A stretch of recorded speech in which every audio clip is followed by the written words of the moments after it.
On today's show, we take a listen to songs Kevin Nealon recommended to Adam Sandler's balls as we go to our home. What does that even mean? Find out today on Six Picks Music Club. Welcome to Six Picks Music Club, a music podcast for people who think edging is still just lawn care.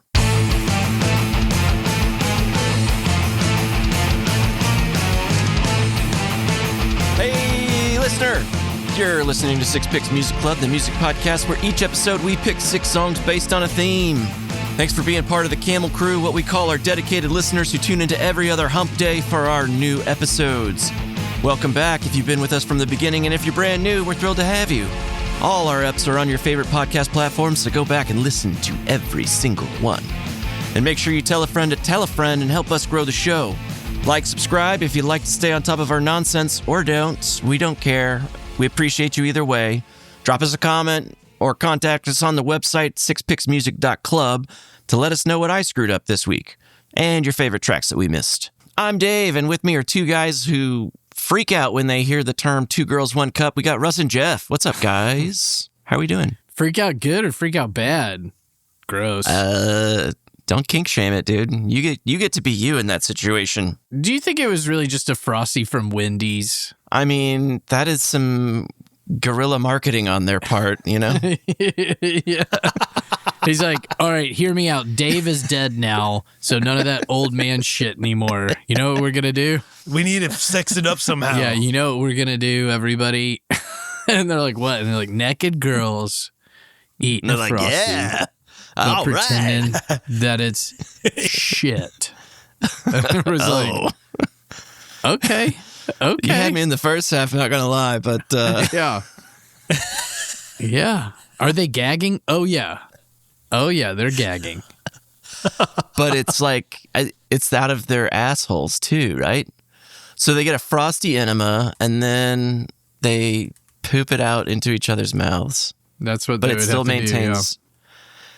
That's tricky because you put Frosty in a warm crevice like that, it's probably going to get kind of melty. It really held up its consistency. Yeah, I feel like we could hard freeze it, but the other thing is you can get just regular poop out of the butt, and then just with clever cutting, yeah, it's a Frosty in a cup. Like you don't have to. It's not like a oneer the whole way. I don't think, is it? Imagine the pitch. You're like, all right, girls, this is how it's going to be. This one's going to shit into a cup. And you're just like, wait, why are we shitting in a cup?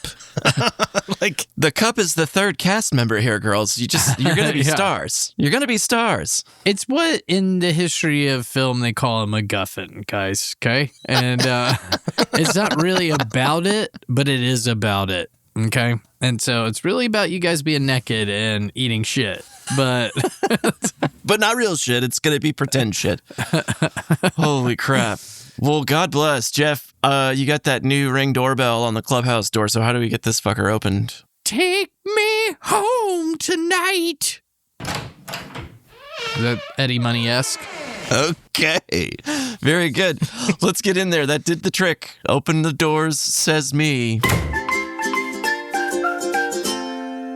Well, hey, guys. It's been a minute. How are we doing? Everybody good? Yeah, dude. It's good, man. It's good. It's been good. Cool.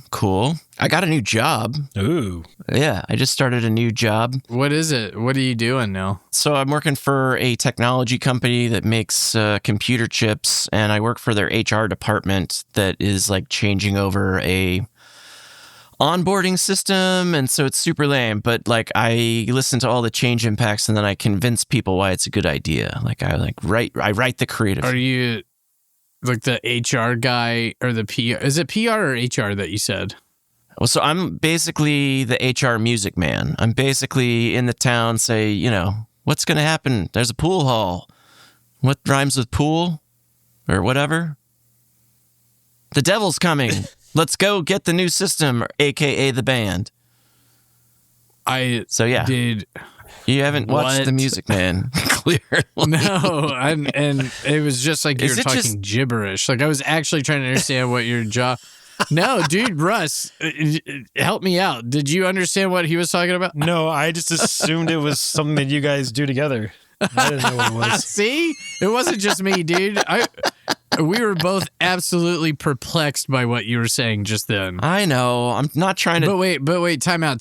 Did you say that you do PR or HR? That's all I was asking. I don't really care about HR. So you're HR for the company in Terminator 2 that makes the chips that go into the robot. Right. And so I'm the guy who like has to go convince the people that are like, I don't know if we should turn the robot into a sentient being. I'm like, but think of all the things it can do for you. It's going to eliminate your need to mow your yard. It's going to clean your house. They're like, I don't know. What if it gets mad? I'm like, it can't get mad. It's also going to turn into a flamethrower. I saw this post where they said the most unrealistic part of T2 was not robots traveling through time. It was that the head of a tech company was willing to destroy it instead of try and take over the world with it. Right. Yeah, exactly. That is like, unrealistic. And he does the whole thing, he gets shot, and then he's holding the weight, and he's just going... and then it blows up, dude. It's awesome. Yeah. That always, so that's basically my job is the new thing. Yeah, you're that guy. I'm the guy. I'm the guy that got that guy killed and actually almost ended the whole world. So, but it pays pretty good. So, I mean, hard to say no to that. Have you met any buds there yet, or are you still getting to know the place? Yeah, well, so actually my next door neighbor works at this same place, and like when a recruiter called me about it, I was like, yo, dude, what do you think about this? He's like, oh yeah, you should check it out. Like, it's a pretty good company. And I was like, okay. And he just so happened to get the job and then get in there, and it's actually pretty cool. So yeah, people are nice.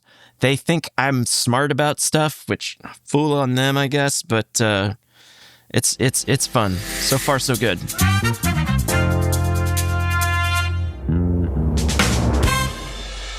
All right. Well, so today we're talking about songs about home, and I think it's cool that all of our tracks tonight are looking at home in kind of a different perspective. So I don't want to spend any time kind of discussing what that means to us just right out of the gate. I think we should do it as we do the songs. What do you guys think? I've been traveling a lot. Oh. I guess Geoff thinks differently. I've traveled to 5 countries since we last had a podcast, and I saw lots of things on my travels. And I'd say about like 5 days into each travel is when I'm like, I got to go back home, you know? You felt a longing after like 5 days. What longing for what? For maybe like a domicile? Yeah, it's a weird thing. I used to not ever have that. I've never been a homesick person. And so I guess that's kind of a entree into like what it is that you feel defines home, but it's obviously for me children, cuz like even when I was married without kids, like being gone for a long time, of course I would miss her, but it wasn't like not that much. It wasn't like, dude, I need to get back. You know, I really need to get back. Yeah. Like the pull of home was not nearly as strong. Now that there are kids here, it's like I'm missing things. They're growing. I'm not there. You know, even after like 5 days. Geoff's wife, sorry, he loves your children more than you. That's tough. That was a tough one. I mean, I kind of miss her, but I never needed to get back to her. It's fine. That came out awesome, by the way. I always tell exactly our kids, what everybody wants to hear. She feels the same way, dude. If she walked in right now and we had this guy, she'd be like, totally the same. It's a marriage of convenience. No, she likes a dude with a beard and someone to make children with, but that's about it. Yeah, she likes a good laugh. She likes particularly fertile, doughy guys. I'm kind of on the other end of it. Like when the children would ask, like, you know, who do you like best? So it's like, neither of you. I like your mom best. They're like, what? You don't love us more than mom? I was like, hell no. I could make another one. You guys are taking what I said out of, like, you're changing the meaning of what I said all together. Did you not hear what you said? What do you say? Oh, man, I missed my children after 5 days. My wife? I mean, I guess I missed her, but, like, I never needed to get back to her. No, that's not what I said, dude. I just said... kids are what make home for me, and like all of the memories of that. When you don't have kids, there's not really like a defined timeline of your relationship. You're in the relationship and enjoying the moments of it, but you're not watching things grow necessarily. You know what I mean? I think I can agree with you to an extent, just so far as like, and the embeddedness of the memories that kids. When you have kids, sometimes it's like you start a home, right? Like we bought a house like us too. Here in Austin, and it was just like, all right, cool. This is where we live. This is home now. And this will be home to our children, right? And so, like, if they go to college and we move, they'll be like, what did you do with my room and my shit? I'll be like, I fucking sold that shit. Like, who needs, a suitcase full of crochet yarn? Come on, kid. Yeah, nobody likes Raggedy Ann and Andy. It's creepy, especially because it's an Airbnb room now. But in there is a nice little pedestal with a plate. And the people who rent it know what they get there. Yeah, know what goes on that plate. Yeah. It's all the walls are just mirrors, so you can see the plate in like 4D. Yeah, and there's like also some broccoli on it and a jar of honey. You just got to have fiber too, like you got to have. Yeah, so you can't just be eating genitals all night and no fiber. You got to look at the food pyramid, right? Like where are genitals in relation to vegetables and protein and grains? Oh, man. Yeah. So like I get that piece of it, but like I think so. I think there's also something about sort of found family that is interesting, how like you get to kind of pick some pieces of your family and some pieces you don't, if like you're willing to just sort of overlook their atrocities or whatnot. You're like, yeah, well, blood is thicker than water, unless it's not. And you're like, no, I fucking hate that you said that, so I'm not bringing my kids to see you anymore. It's okay. My parents don't listen to the pod anymore. Whoa, this is a direction I didn't really anticipate.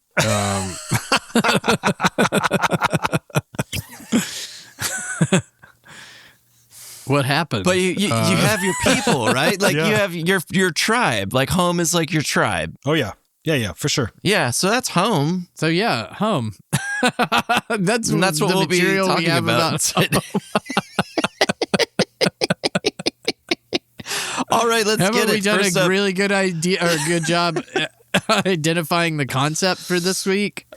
Yeah, no. When we picked this topic, I was kind of like, "Oh, that's kind of a lame topic." But I think that we've already gotten some really fun ideas out of the thing. So I'm appreciating where this conversation is starting from. I know Dixie's not. All right. Well, so do we want to get into it, guys? Do we want to start our since Geoff hasn't listened to any of the tracks, maybe we should play him one. What do you think, Russ? You want to go first? All right, let's do it. Okay, Geoff. So tonight, for you specifically, I have a band from Canada. So this way you can, feel your people a little bit. Okay, so the song is called Hometown by the band Cleopatrick from 2018. Cleopatrick, shut up. Come on. What's the time of being alive if you don't know who you are? What's the fun in getting drunk if you can't take it too far? Yeah, my friends just say I've been wasting all my weekends contemplating if it's me or the booze that really gets wasted. I don't even taste it. I'm throwing back shots as if it's wasted. I'm quickly chasing without a mouth of shooter. But my hometown, it only makes me feel alone. It's just when hometown girls are my greatest. Cleopatrick is the Canadian duo of Luke Gruntz and Ian Fraser. And I think this song and the band itself pretty much embodies the heart and grit of small town dreams, right? They were formed in Ontario. There's a small town called, Geoff, maybe you can help me with this, Cobourg. Does that sound right to you? Cobourg? Do you know this? Yeah, that sounds good. Okay, you don't know. It's a twin city of Cyborg. The companion city. They grew up as childhood friends. The community is just like 19,000 people. It's a super small little town. And I guess they found solace in rock and hip hop and kind of that helped shape the sound of their music, and, you know, the kind of blends the raw energy and honest vulnerability, you know, and I think, you know, the lyrics in the song and the emotion behind it, I think it feels pretty authentic too. So it kind of works in the realm of things that I like. My pick tonight was their breakthrough single. Hometown was written in 2018 and captures kind of a poignant reflection on feeling invisible despite relentless effort. Written during Luke's college days, Hometown weaves themes of isolation and yearning with like lyrics that balance poetic metaphors. You got things like, I don't know how poetic it is, but like life is a bitch with no mouth and no lips, and like unflinching confessions of small town anxieties. And this to me either feels like having a voice and nothing to say, or having something to say but no one to hear it, you know? So the song is mostly about creating music, and being stuck in a small town and not having anyone to hear it while getting sucked into the small town vibe and drinking just to kill time, right? I'm from a small town and I know a lot about this. I wanted nothing more than to get out of there when I graduated high school, and leaving was the best thing I could have done. I think my mind was blown wide open with culture shock, but in a good way. I went from being a small town conservative to learning about so many things I knew nothing about, and like really just like the culture shock was so huge for me when I moved that when I got to college and it took 6 months to like adjust, and then I feel like I was just a sponge for the next 4 years, really just like looking at things in a maybe a more worldly fashion than like my little small town view that I had before. Anyway, so Hometown was released in 2018 and no one heard it until 2020. And this is a quote from frontman Luke Gruntz. He says, "It's one of the craziest, most ironic things that ever happened. I was going to college because I was too scared to put all my chips into the band pile. And that's what Hometown is about. It's a song about feeling like we're doing all this stuff and we're working so hard and we're just never going to be heard. It's literally a song about people probably never hearing our songs. And then by some act of the universe, that song ended up unlocking all the doors for us." And this is how it happened, right? So you fast forward to 2020, Luke hatches a plan. Posing as a fan, he emailed Spotify's head of rock, begging her to check out his own band. And the ruse worked. So within 20 minutes, Hometown landed on Spotify's Rock This playlist, skyrocketing it to US and Canadian rock charts. And the irony wasn't lost on the duo. A song about being silenced became their loudest breakthrough. As Luke admits, it's crazy how a track about feeling trapped in obscurity ended up setting us free. So Hometown's a great song, and the story behind it always puts a smile on my face. So, but just to be clear, neither one of the dudes in the band is named Patrick or Cleo? No. Feels like a missed opportunity there. Okay, is it a better name? Is Patrick Cleo a better name? Patrick Cleo. Cleo. Just flip it around. Patrick Cleo.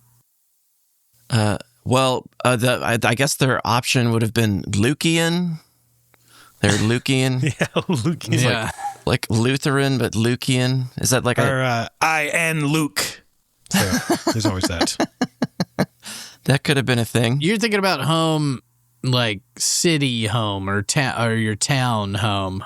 Like my hometown, just like the whole growing up in a certain way and then like leaving and looking back. I look back at that town now and was like, oh my God, like I am afraid to think what happens to me if I don't leave it. Yeah. Am I wearing a Confederate flag? Do I have a MAGA hat? Am I just like the worst person you ever met? Because I think that's true. I think it's probably quite possible. So you're saying nurture over nature, huh? Is that what you're saying?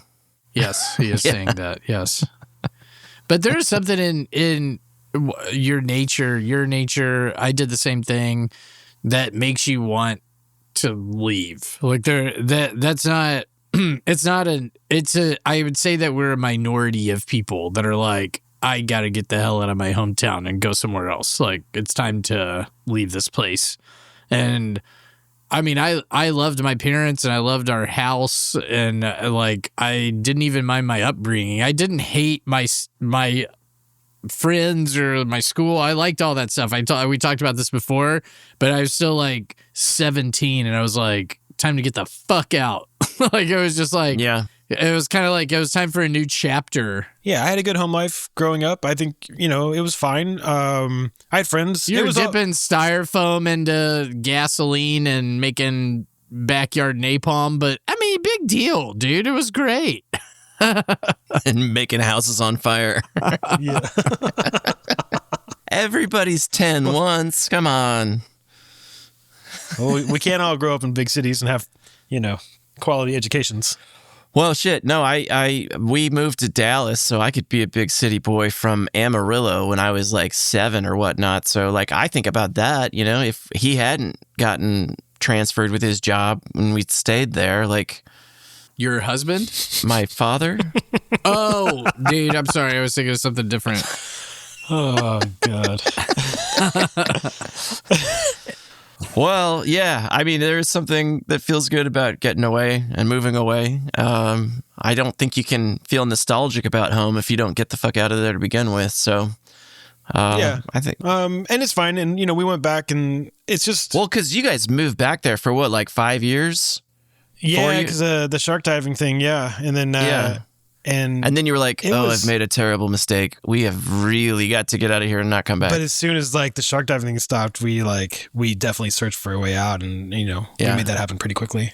Within a year, I think we were able to move to Houston, which was good. And yeah, I'll never go back. I feel like the song talks about sort of home is this place of emotional suffocation and like disconnection, and just sort of like being able to get away from that. And then, I mean, I was a little bit like living with Catholic mom and dad in Dallas and like getting the hell away from that. It was just sort of like cool. Like I moved to Denton and I met gay people and they were friendly and like they weren't going to hell. I was just like, oh God, what the fuck was I thinking? This is so stupid. You can't be down on the kid because the kid doesn't know any better than what they're taught, Yeah. It's tough, but if they never leave and they never learn anything else, and that's how they grow up to be like that. So, right. Wherever you find that sense of belonging. But no, that's a good first track there. Way to kick us off, Russ. Track number 2 tonight is coming from Geoffro. Tell listener what you picked for them to hear for your first song, brother. I got a new cut, guys. I was going to say 2025, just like 2 months old, right? Yeah, how impressed are you with my... I'm super impressed. My fresh song. It sounds like a Dave pick, by the way. Sorry. It just sounds like you stole Dave's pick. Shut the fuck up, dude. Thanks, man. I appreciate you defending me. Thank you. Yeah, I should have been like, no, Dave picks are good. So I was just like, no, I don't want to be. Don't fucking call me that. It's off the 2025 record Gumshoe by Norman, Oklahoma's own Samantha Crane. This is Beatitudes. My nanny's old house on 3rd Street, the magnolia and the lily pad pond, the stacks of VHS tapes and the freezers full of food, TV guides and cartoon cake pans, chenille bedspreads, Beatitudes. I want a place to call my own, somewhere I belong, a place that I can care for. Yeah, I'd like that song. I would pick that song. Yeah. I thought you might like it. So, Samantha Crane, if you haven't heard of her yet, is I haven't. She's fucking awesome. She is from Norman, Oklahoma, home of the Flaming Lips. And her dad was a famous weightlifter named Ricky Dale Crane, which is one of the coolest names I've ever heard of. Ricky Dale Crane. And then she was a weightlifter too as a young person.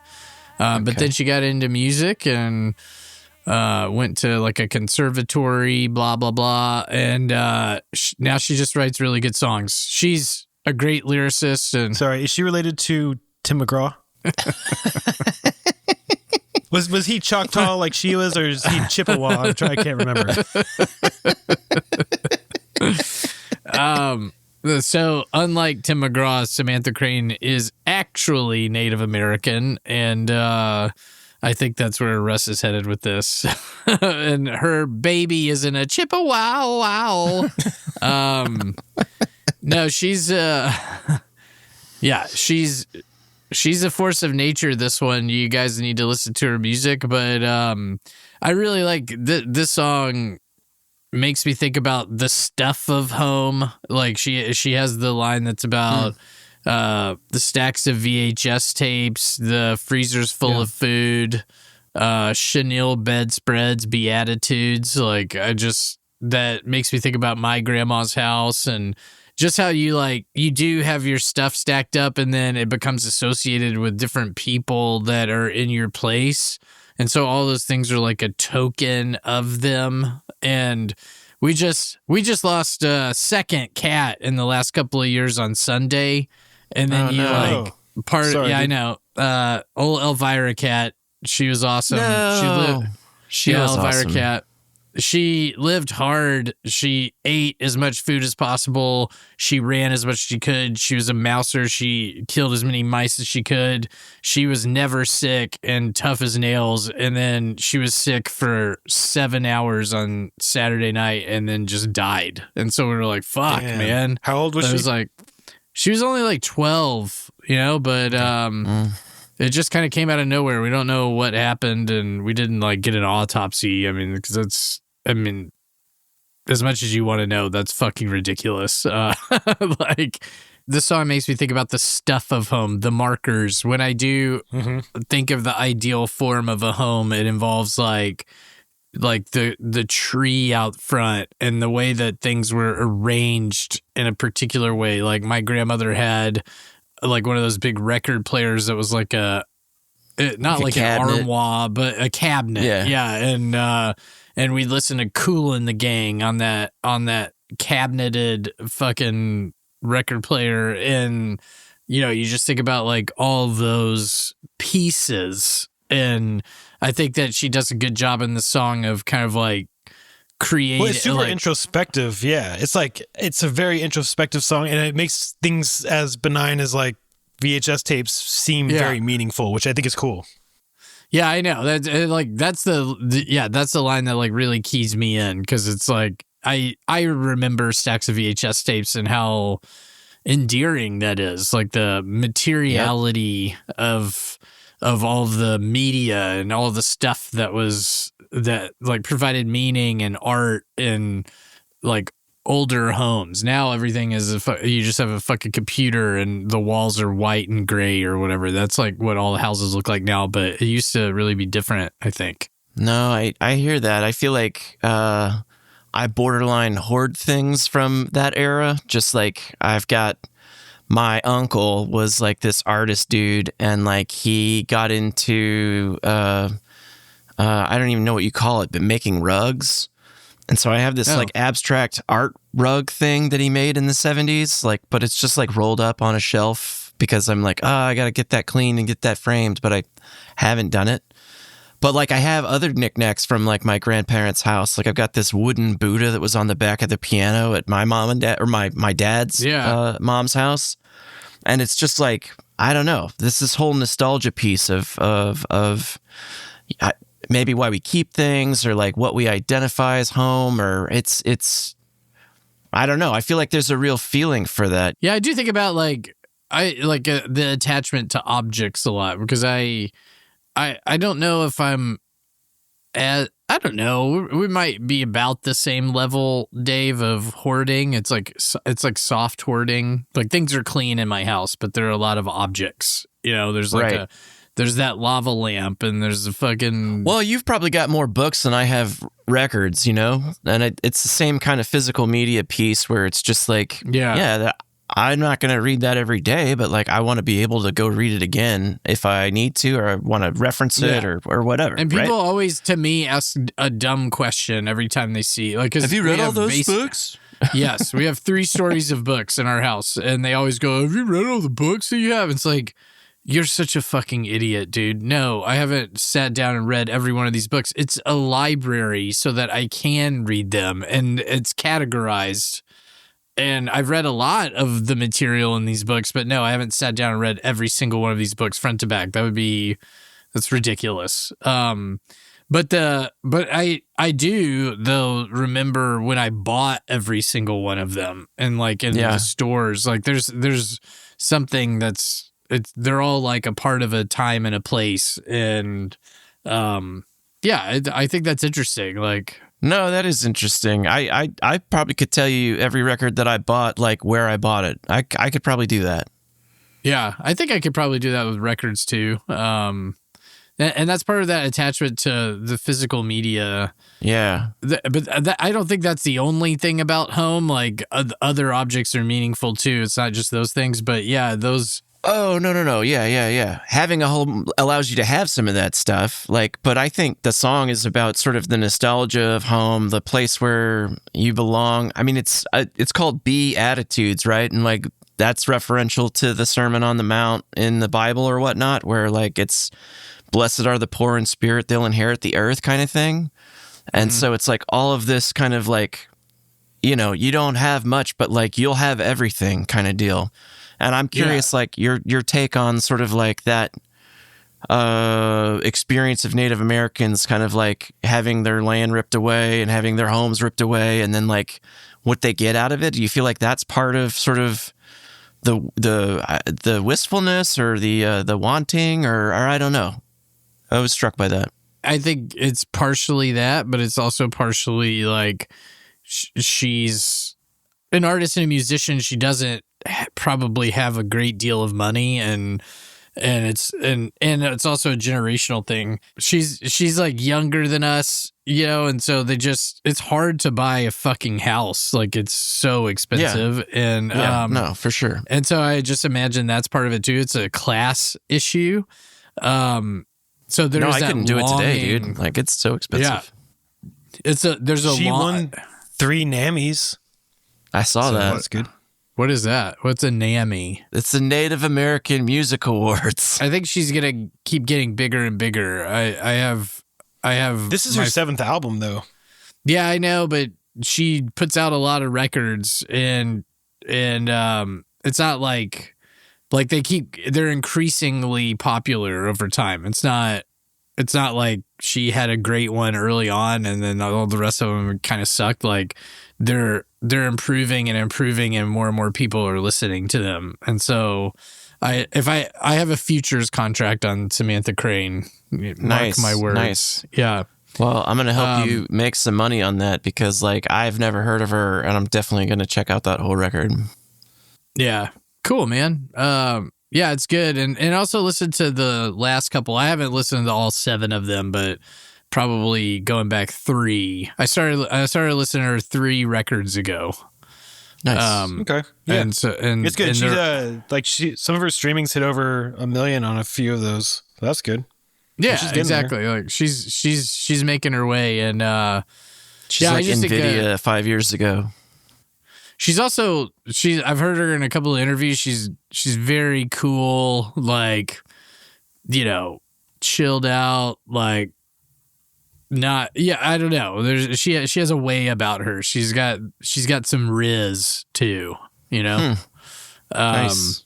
So very big fan I am. But this song, it's new and I heard it, I immediately loved it. I like the horns in it and just she's painting pictures with lyrics, you know, and it's pretty impressive stuff. Let's take a quick break and grab a freshy bevy, and let's say we do a little pot swap. What do you think? This week we got Music Notes with Jess.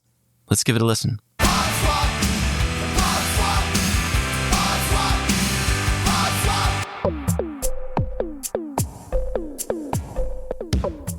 Hi, I'm Jessica Ann Katina. I've always loved music and surround myself with it every day.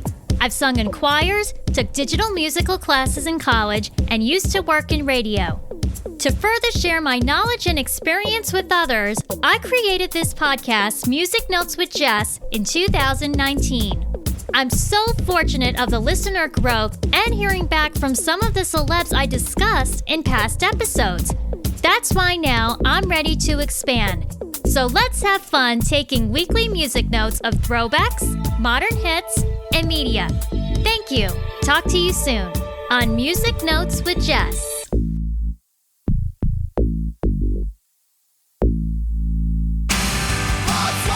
Sweet. Let's get back to 6 picks.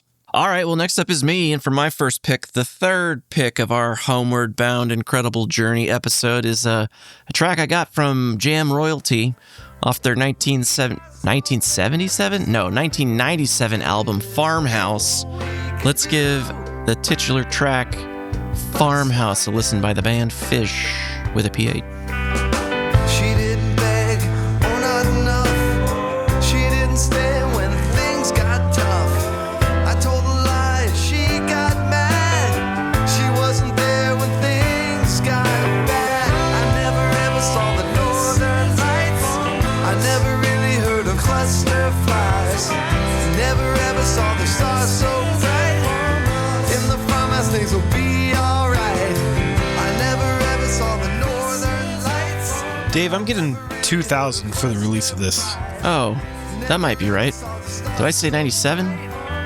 You did. Well, so here's the deal about this. The entire album was written before they recorded it, so that does sound more accurate with the timeline of when it was when I learned of it when it was released was 2000 because I was already in college. And but no, there's a cool history about this album that all of these tracks had been part of their live show for a number of years until they went out and recorded it. But anyway, so they're this prolific jam band that infamously do 12-hour shows. Like they're like this generation or maybe my generation's Grateful Dead kind of thing. Like they're these rock and roll jam band legends, to the point where like all these other bands that just also play sort of live extended cuts of things are called jam bands. Like, is Ween a jam band? I don't know. Is Goose a jam band? Maybe. Is Getting Into Giz, the Gizzard Wizard and the Lizard Wizard, Yeah. are they a jam band? Yeah, yeah, Gizzard maybe. Wizard. King Gizzard. Gizzard Yeah, and the Lizard yeah. Wizard. Yeah. Yeah, but so it's like they've inspired a whole, I don't know, like a modern generation of music and concert goer and just sort of nouveau riche dirty hippie.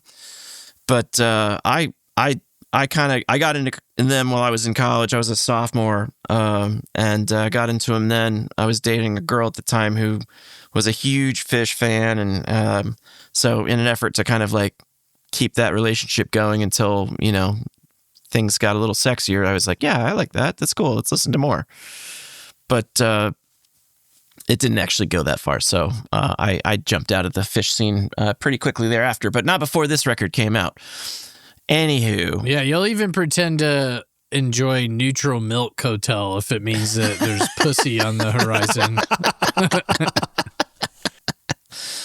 I do like the Neutral Milk Hotel I bet record. you do. I do. That's not wrong. That's not wrong.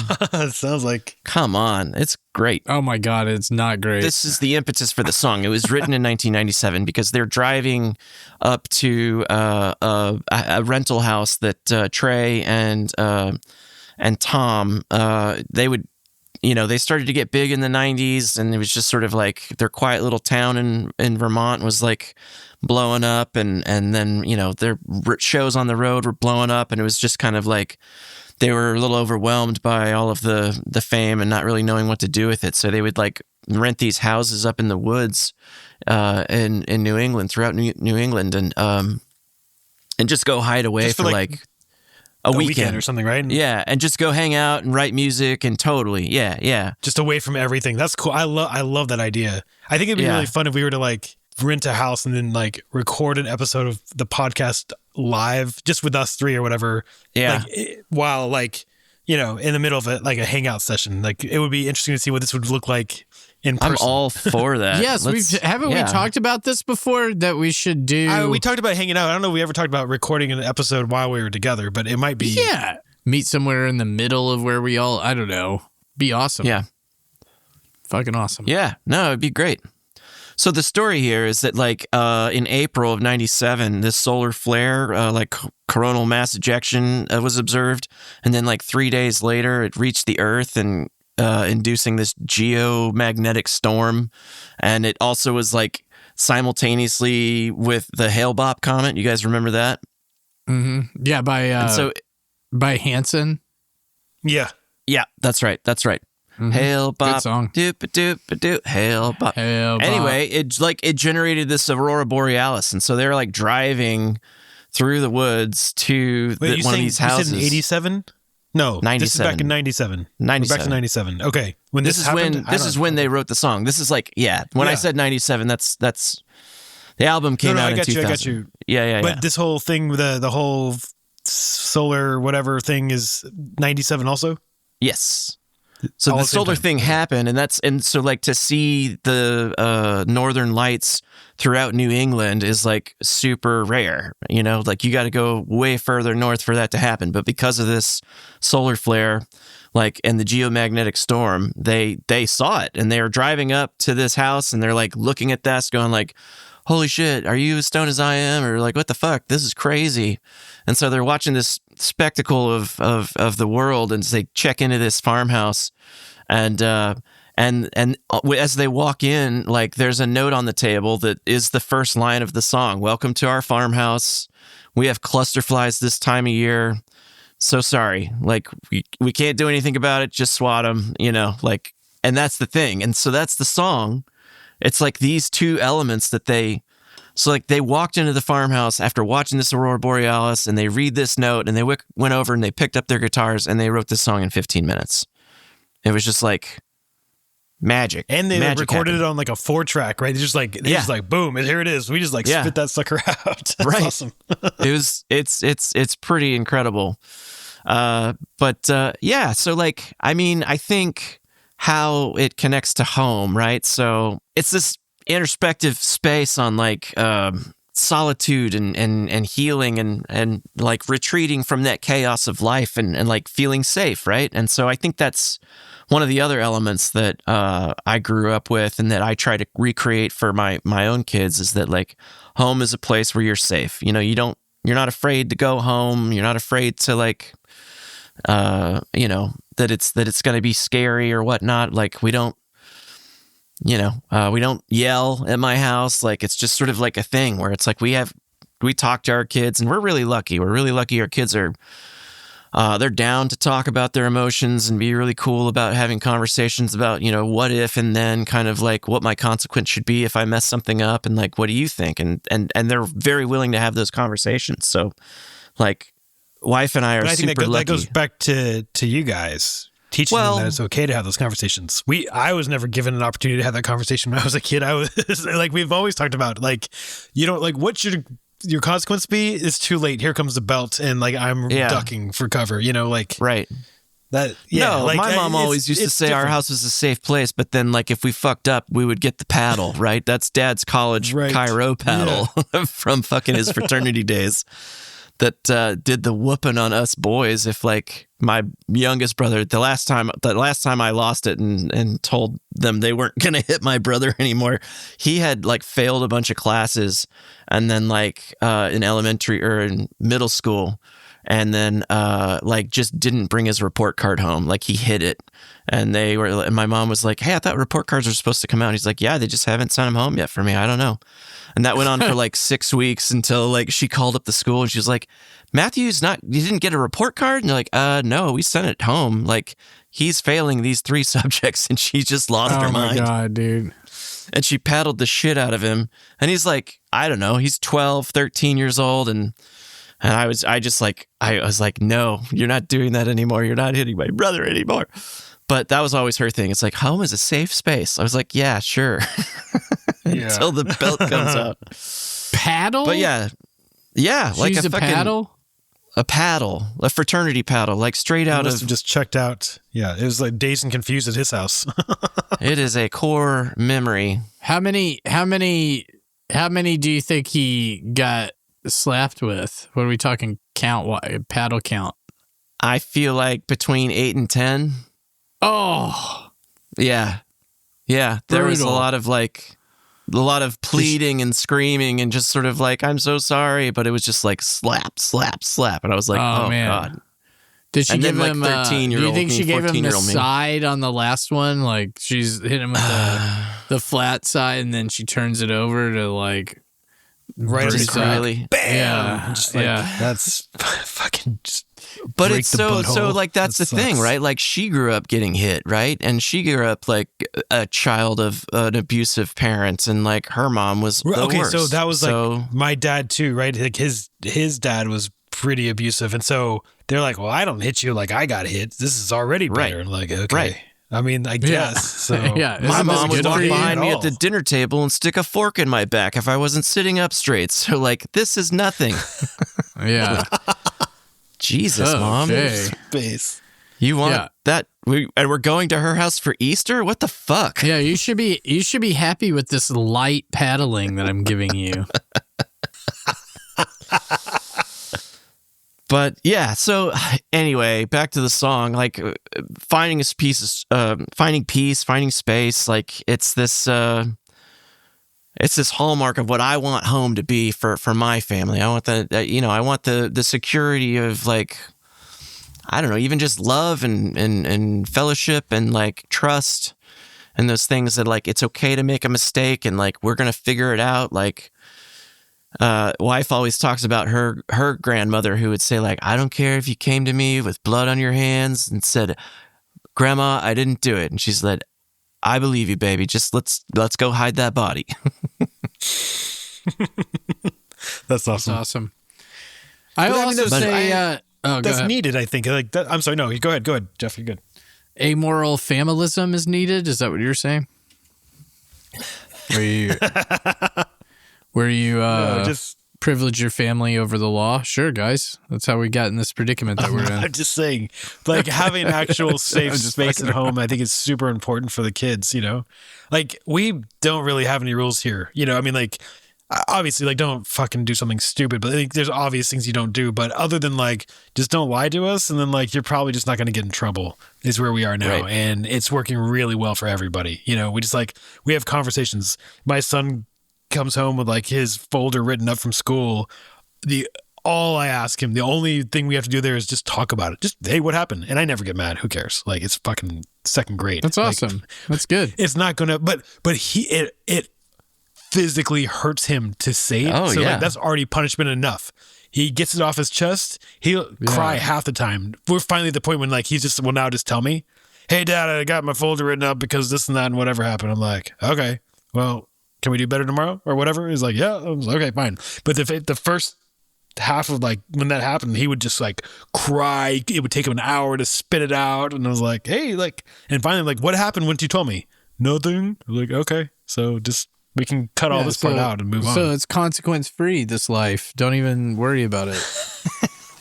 I mean, we talk about consequences, but just like, kidding, I mean, I'm sorry, getting in trouble for talking in school is not punishment worthy in my book. No, it's dumb. I got in trouble for talking at school. So Little girl got in trouble. I was at work and my parents were in town and they were picking the kids up off the bus, and wife was at work too. And so like the mom and dad, they go up to where the school bus lets out, and they stop the bus, and she's just in tears. And the bus driver gets off and talks to my mom, and she says, so on the bus today, kid here gave the middle finger to Joey, the 5th grader. And my mom, being clutching her pearls, like, you did what? And so like back to the story here, like Joey is this asshole kid who like always tries to push her down, like tries to trip her, pulls her hair, is a fucking bully dick on the bus to the youngest, no, yeah, he sounds like a total a-hole for sure. and very deserving of the middle finger. So Yeah, like of I was course. just like, hey, like that's fine. Maybe try not to do it at school, and maybe not in front of Graham and Grampy. Or Like, try not to get caught. yeah, just but like it's that's about it. I was like, Dude, that's fuck what I that told kid. my kids about cursing, because they're like, oh, did you say do? Or like, one of them screwed up and cussed in front of me, and I was like, and they were like, oh no. And I was like, I don't care. It's not that big of a deal. It's just a word. And they're like, what? And I was like, yeah, I was like, bad words are just words. There's some things you can't say because they hurt people. You know, like we haven't gotten to that word yet, but but I was like, words like fuck, nobody cares. Just say them to your friends, but if adults are around, don't say them. And John, right, that's the same thing we have. Like we say to my kids, it's like, yeah, that. my kid was like, what, really? And I was like, yeah, don't say them around adults. If you don't say them around adults, you never get in any trouble, and you can say it as much as you want. And they were like, wow, like it was so freeing for them. Well, it's true because we did that too. I told my kids, like, I picked up off what Dave said a while back and say, okay, like these are adult words and they're like, you know, whatever. I said, so we have the adult words, which, you know, the fucks and whatever. And I was like, and that is, you know, not a big deal. I said, but then there's like the hate words, the words that are just like, they just mean hate. And I said, we don't say those. We don't, like, those are the words we don't ever say. So yeah, that's good. Getting back to this tune, I'll say, and this is I think high praise, but I am just thoroughly annoyed by Phish 85% of the time, and I've never heard the song. And this is a good song. Nice, for what it's worth. I kind of wish that they would have spelled it PHARMHOUSE, because that would have been a little more on brand. Yeah, but I also just like when they just like write a song that just has a melody and stuff, and it lasts a few minutes. That's good stuff. Like they're actually good at that. So I just wish that that's what we got most of the time. Well, this album is a little more like that. It's they talk about how it's a little more grounded than some of their other stuff, as opposed to just being like a framework for an extended jam when a live show comes up. You know. It's like these are complete songs kind of thing. That's awesome. Yeah, all right. Well, that's my first track. And next up, we're going to give the aux cord and the iPad over to Russ for pick number 4. What do you got for us, homie? My second pick is called Bye Bye Big Bear by the Dirty Nil. Both my songs tonight are just singles that never went onto any album. And this one came out in 2022.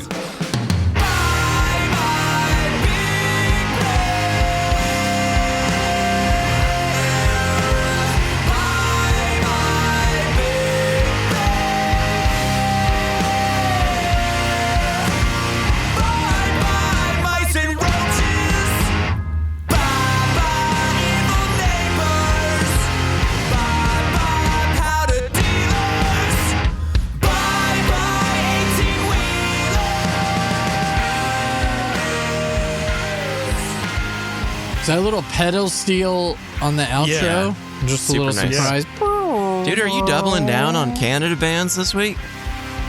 Dude, I am. And next week on our next episode, both. Yeah, both these bands are from Ontario. The Dirty Nil have carved out a bit of a unique space in the punk rock scene with their irreverent blend of swaggering riffs, punchy energy, and a humor-soaked storytelling. They've consistently defied easy categorization, embracing a sound that's equal parts punk, hard rock, and alt country, right? You get a little bit of that alt country in this song. Mm-hmm. But I say for the most part, this is definitely a much subdued version of this band. It's a pretty easy entry point for them. Yeah. Their 2021 album Fuck Art and 2023's Free Rein to Passion solidified their reputation for kind of raw, unapologetic rock and roll. So it's pretty good. And they've got time out real quick. Is the album Fuck Art, or is it Fuck Art, which is like art made of fucking? Yeah, I think it's Fuck Art. Like, oh, it's like a sentence.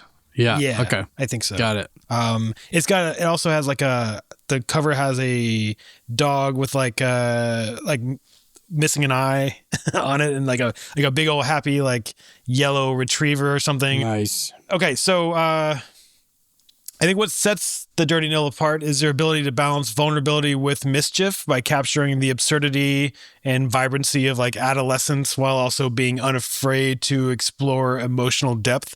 I almost picked a song for the work episode. They have a song called Stupid Jobs, and one of the lines in that song is this whole working for you ain't working for me. And so he just like fucking quits his job and like moves on.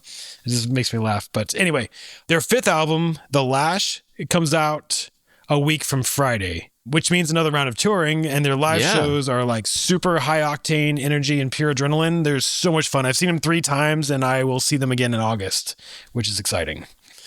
Like I said earlier, you're not getting all that high octane stuff from this song tonight, but listener, let me tell you, if you want something fun and you like any of the music I pick, this is a fun band. Now, this song, the Bye Bye Big Bear song, it reminds me of my shitty college apartment. Like, I moved there my junior year because it was right by campus and affordable, and I lived there with my roommate Tyson. And then my senior year, I moved to the other side of the same complex, and then Tyson moved in.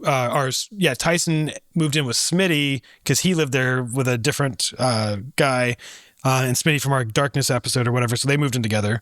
Smitty's roommate at that time had pretty much given up on life and just smoked cigarettes and wore a bathrobe all day, every day. He was awesome. Pre-law. Yeah, he was pre-law. He's like one of the McPoyle twins from Sunny. Just drinking milk. Yeah. He just I don't know, he just lost the lust for life, I guess. And then he was engaged, but his fiance ended up dumping him, of course. And then he ended up moving back in with his parents. I don't think he finished school, and I have no idea what he's doing now. But he was like, when I met him, like he was like the guy that wore like the button-up shirt to school with like the slacks and like going to law school. I'm going to be a lawyer. And then I don't know if he was trying too hard or something broke in him, but then it was just like, we would just like go to school, and he stopped going to school, and he would just be in a bathroom smoking cigarettes all day. Tyson? Outside. Anyway, no, Smitty's old roommate. Oh, okay. So this guy moved back home, and Got it. I moved to the other side. I and never met Tyson him. moved in with Yeah. Smitty, Okay. so. Got it. Yeah, I know. Anyway, okay. All right, so I live in this shithole apartment called the Penthouse, and it used to be white, but now I've driven by it, and it's like this really ugly, like sky blue. I don't know. So it's not just a clever name. No, it's still a shithole. It's not a clever name. No. Okay, man. So like this place, like my first apartment when I lived at Tyson, the sink, we were on the bottom floor. The sink would just back up with like, this kitchen sink would back up with like everybody's like disgusting disposal food and stuff. It was just like, it was so gross. Oh, God. Anyway, we had the drainage valve that was like, goes out on the wall. It's got like it's like a white PVC with a little... The clean out valve, Hex- yeah. Yeah, I guess. So I would take that thing off when this happened, and it would just dump gallons of like... It wasn't gray water. It wasn't like poop and shit, but it was like food and disposal stuff. The Anyway, it would disposal just dump junk. out for like Oh, gross. 5 minutes of just like probably, I don't know, 100 gallons of the stuff would just dump out. It was so gross, but it's the only way to like get it down because our like the maintenance didn't do anything. And we lived in that slightly off campus, so it was just like there was lots and lots of riffraff constantly just like wandering around and being there. At one point, Smitty had a party. And this dude walked by, and Smitty's bathrobe roommate offered this guy a beer. And the dude's like, yeah, of course, I love one. Because it was a party. And so the guy grabs it and goes in to mingle or whatever. And then he just disappears, and we don't see him anymore. And then Smitty finds him like taking a shower. Oh my God. Because dude. he was displaced, I guess. I don't know. An unhoused person, yeah. Anyway, so he was showering, so then Smitty ends up like kicking his ass out. So it was like a weird buzzkill to this party, like right in the middle, like there's all this yelling and like no home guy like running out of it was, what a mess. Anyway, there was this like kind of crazy groundskeeper who would like I guess they put it on him to like make sure there were no cigarette butts anywhere, and everybody smoked all the time and just flicked cigarettes everywhere. Like there was just like the whole apartment just smoked and just flicked. Anyway, so like he would like come down super hard on everyone about it, and then he would just sit in the shadows at night to see who was actually flicking the cigarettes. Which Oh my is God. wild. Anyway, so there's that guy. It's a fucking shitty place. But the upside was that I had friends who lived there in the same complex. And like, so we didn't have to do any driving mostly. Almost all the parties, every get together, every night was a fucking get together. And because of that, like no one did any driving. There was no trouble. And it was just it was a fucking constant party there. That's where I met my wife, and she was Smitty's neighbor. And that's kind of how it all came together. So moving on, one night I'm it's senior year now. I'm living with my other roommate, Will. The door's open. We're, I don't know, hanging outside, drinking a beer or something. And then I swear I see something out like this corner of my eye.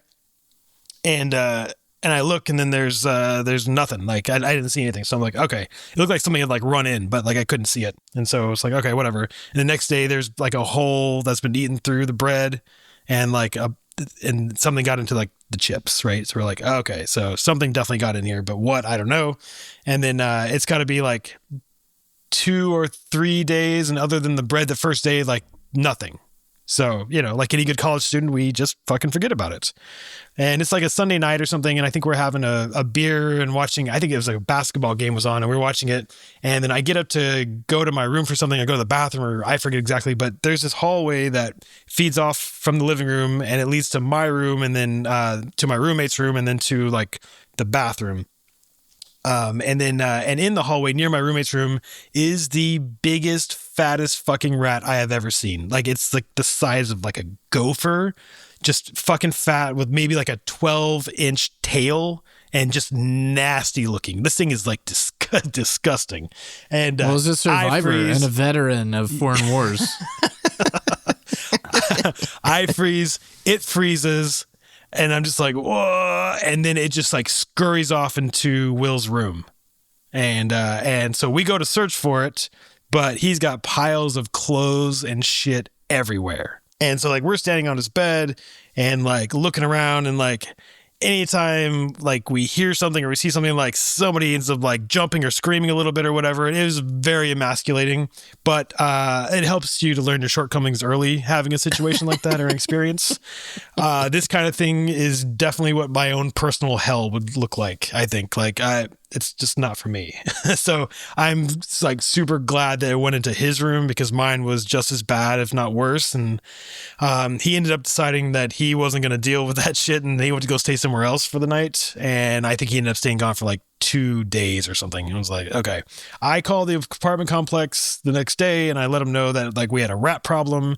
And so they send the crazy groundskeeper, the cigarette butt guy, over, and he like sets up this little tiny like mouse trap, and I'm like, dude, that ain't gonna do shit. like it's, I promise you. And he just like rolls his eyes at me and leaves for a few minutes and comes back with a trap that's like half the size of a sheet of paper. This big ass fucking rat trap, and it's got this gigantic spring on it. And then he's like, dude, he tells me it's like, this is overkill and a waste of money, and he mutters something about me being a pussy. Which is true, I think. And because I just like not outdoorsy at all, and I don't like wildlife, and all this was already too much. And if I'd be fucked if I dealt with Jeff's raccoon problems. Like, no thank you. Like, I just don't want any part of any of it at all. Anyway, so this dude sets the trap and leaves. Will comes back like the next day or 2 days later, whenever he comes back, and we haven't caught anything. And so he's disappointed, but I was like, man, maybe it left, hopefully. But, it didn't. It probably got tired of all the free food it was getting. Right. Later that night, I've gone to bed at this point, and then there's like a banging on my door. And so I get up, and Will looks harried, and he's like, we caught it. And I'm like, oh, great.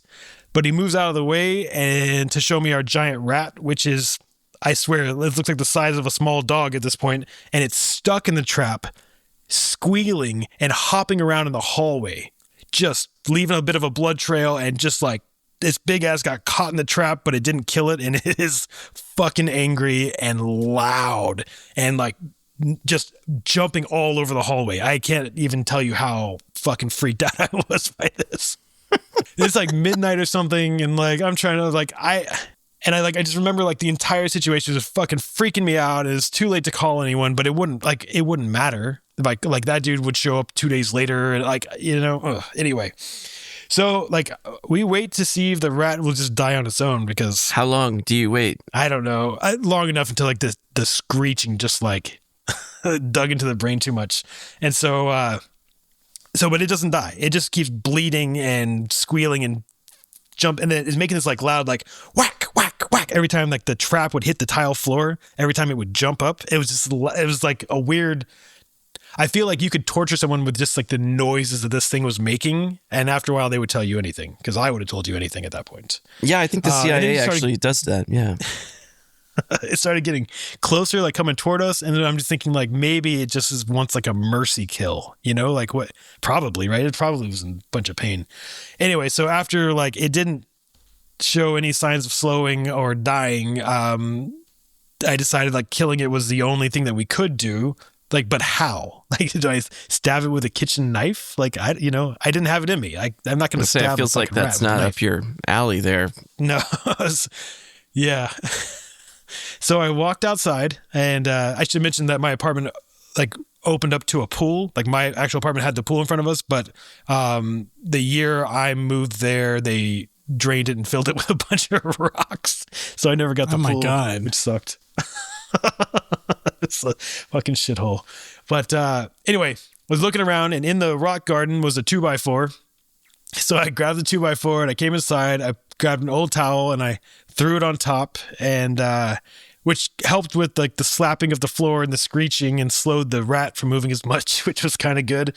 And then like I had to psych myself up for what was next because, you know, whatever. I'm not a hunter. I don't kill things. And so I ended up like letting out this like primal scream to like, I don't know, get enough enough courage in me to courage, I guess. And so then I swung the board on the towel, and I could feel it explode through the fucking board. You could just feel it go, and it's like, oh no.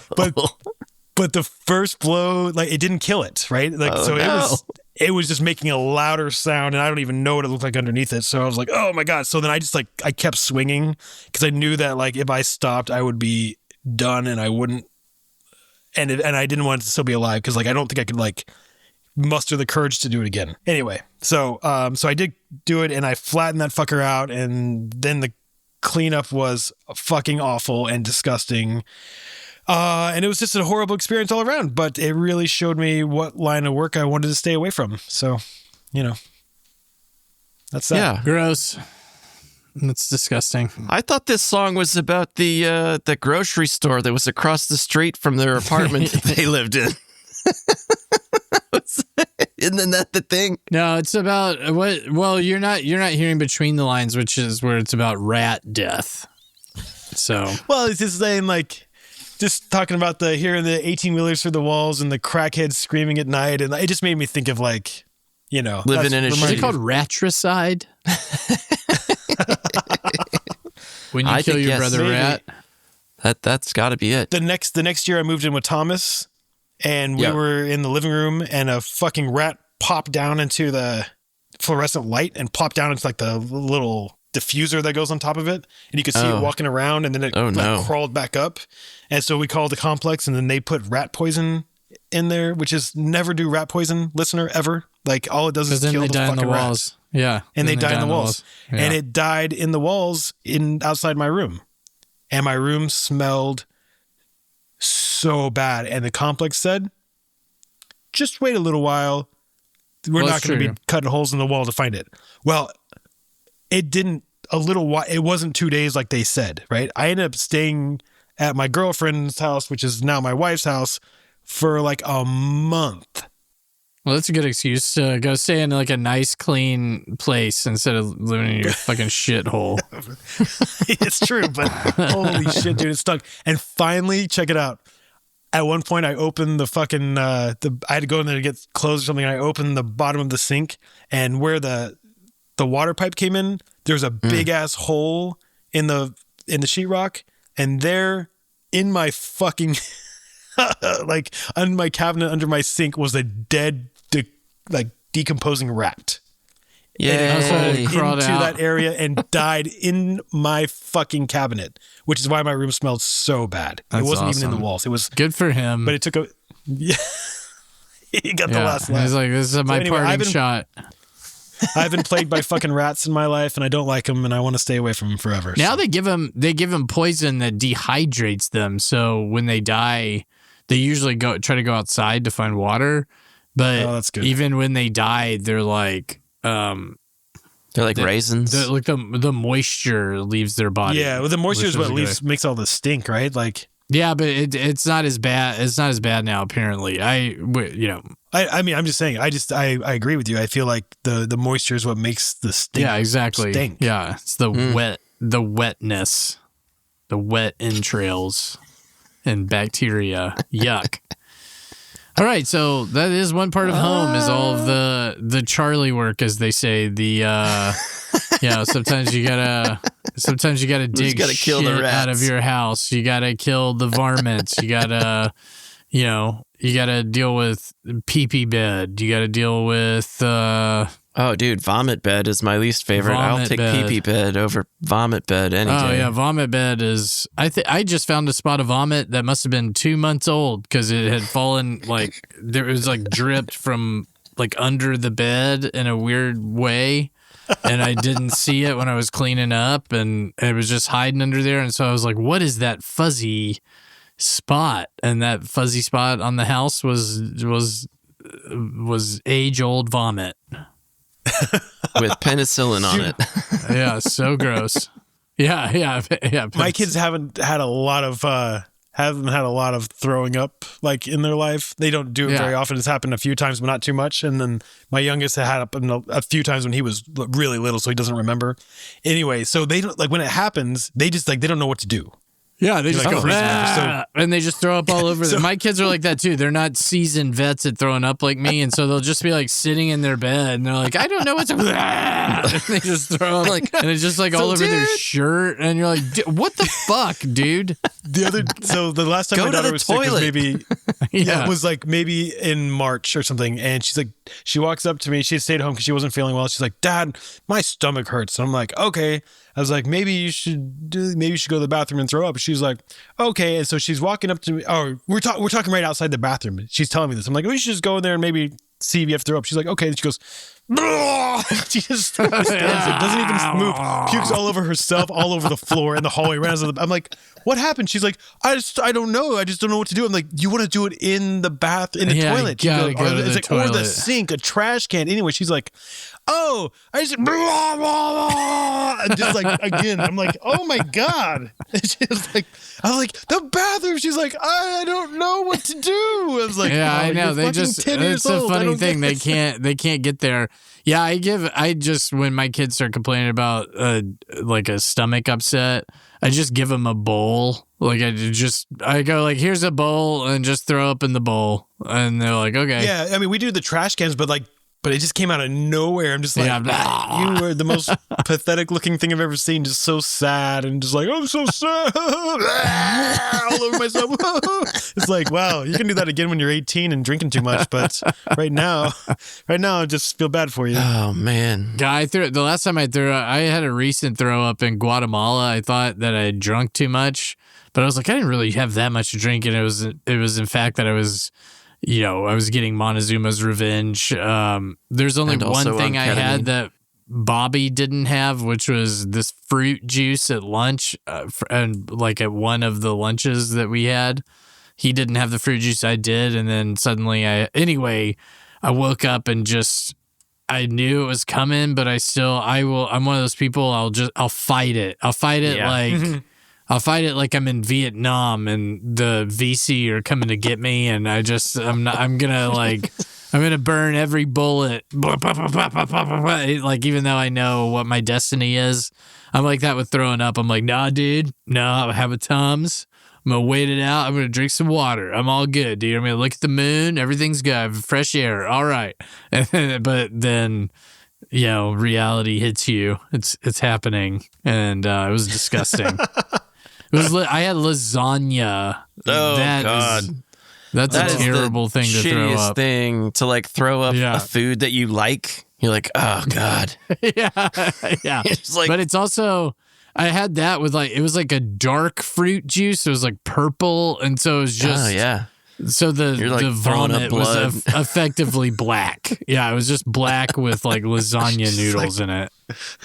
I just puked up stomach cancer. Oh my God. Yeah, exactly. Fleshy black acid. It was really gross. And you ate those Tums, so there's these little white bubbles all over everything. Yeah, and it was good try, dipshit. The La Brea tar pits in your toilet bowl. Yeah, but at least it didn't burn on the way out, so that's good. Yeah, yeah, that's true. Yeah. Yeah, if I know it was coming, I will always eat Tums ahead of time just to make it more pleasant.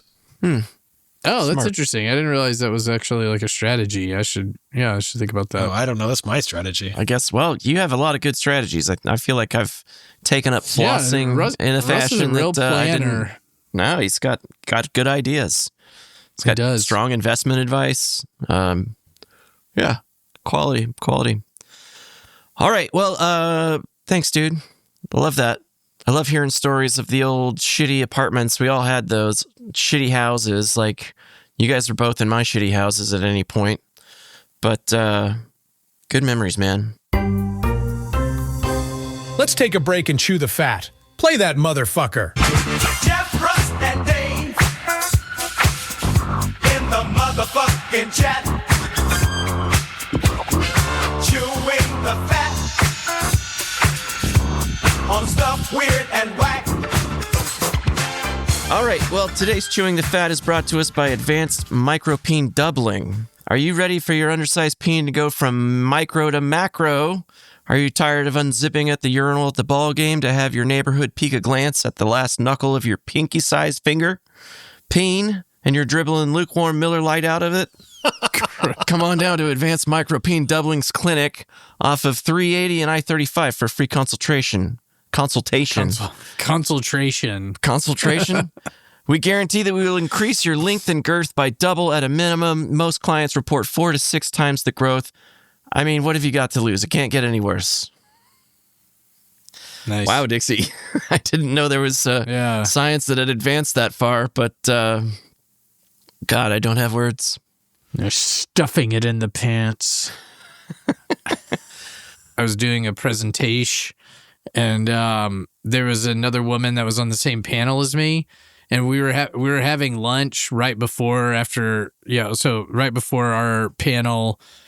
We were having lunch, and sitting at the table, I kind of like turned around, I was talking to somebody, and then she disappeared and didn't reappear until like right before her presentation. Like, she kind of shuffled in a hurry, and I was like, I wonder what she was doing. Like, was it a bathroom visit? Did she have to run back to the hotel, which was just around the corner? I was like, what? I just was curious.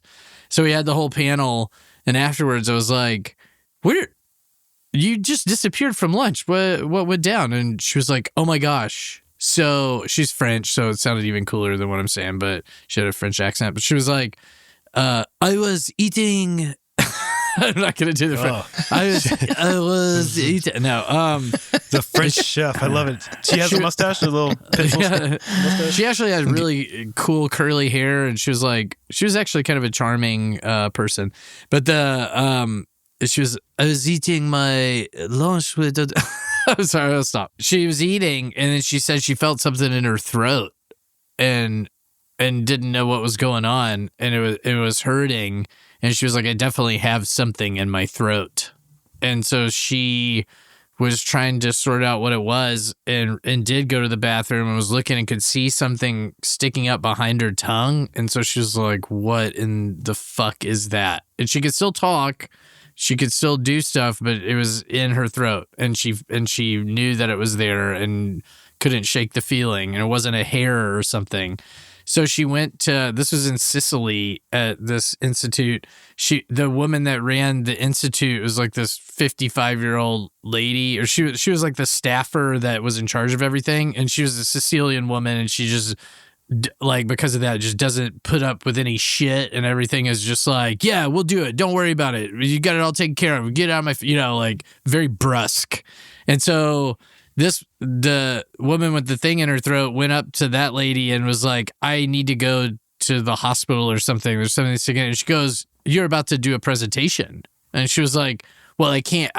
Something is weird and it's very uncomfortable. And she goes, well, I'll take care of it. And so this old Sicilian lady was like, open your mouth. And she was like, I don't think it is. She's like, open your mouth. And she just had some tweezers, and she used a phone light, and she tweezed out whatever that was in her throat. And do you know what you think that it was that she pulled out? Do you want to guess what it was? It's not a a cockroach. bug. That would be disgusting. Not a bug. Oh. A piece of a napkin? A noodle. A noodle. A cactus needle. Oh. A cactus needle. How do you mistakenly get a cactus needle down your throat? She doesn't have any idea, and that's what was crazy about it. Where we were eating lunch, it was outside. It's arid. There were cacti everywhere. So it either landed in her food and she ate it without seeing it and swallowed partially the cactus needle, or it just get like stuck in her throat. Is that what happened? Yeah, dude, it was Stabbed in the straight throat? down. It was straight down in her throat, like standing up so she could see it poking up behind her tongue. And so then that Sicilian woman reached in with tweezers and grabbed the tip of it, basically like depressing her tongue with her fingers. Like, Gross. is disgusting. And she pulled it out, and it was a cactus needle, probably like 2 or 3 inches long. Oh my And God. the presenter lady was like, "Oh my God." Ugh. And they could have like cut her up. That could have been screwed up.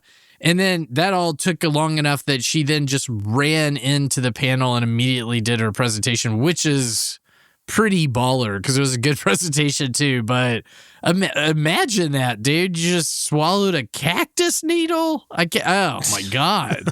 Either out of the air or in your food. It's nuts. Yeah, you're like laughing at a joke and the breeze blows a cactus needle in your throat and you're just like, Yeah. Yeah, and let's be honest, I was talking to her, so she probably was laughing at a joke. God.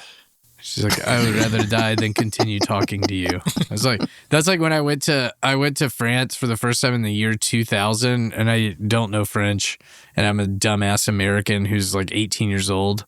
And so I go and Have you guys read John Le Carre? John, do you guys like John Le Carre? Great. Le Carre. Taylor in Panama, baller dog. Do you guys like John Le Carre?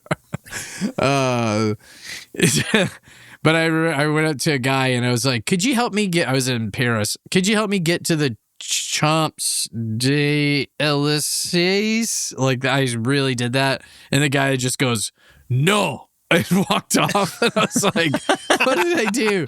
And somebody was like, "It's the Champs-Élysées," and I was like, "Oh, right." Right. Cool. That's awesome. He just waved his finger. Somebody No. who doesn't speak English walks up and is like, "How to get to museum?"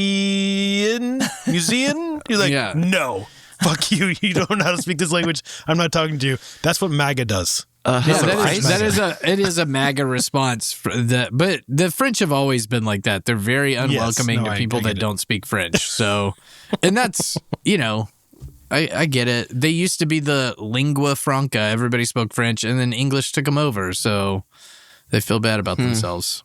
There's a sense of loss. They still make good wine and good bread. What English didn't take over was the fat French laugh. Or whatever. You always have the fat French laugh.